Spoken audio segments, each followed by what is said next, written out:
పోతే ఈ రఫా గాళ్ళంతా రోడ్లెక్కి మాట్లాడుతూ ఉంటే మనమంతా ఎక్కడున్నామో అర్థం అవట్లేదు నాకు.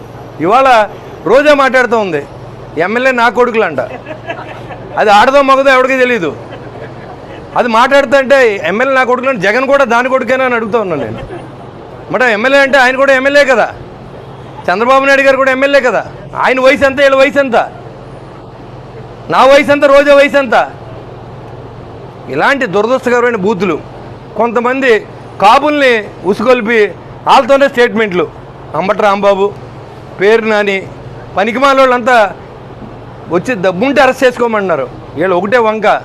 వీళ్ళందరూ ఏమో ఇళ్లలోని ఆడవాళ్ళని తిట్టి, చంద్రబాబు గారిని తిట్టి, కన్నాలు వేసి, వీళ్ళందరూ ఇవాళ ఏంటంటే కక్ష సాధింపు పేరుతో మేము జైలుకి వెళ్తున్నాం, మళ్ళీ కూటమి ప్రభుత్వం కక్ష సాధిందని చెప్తూ ఉన్నారు.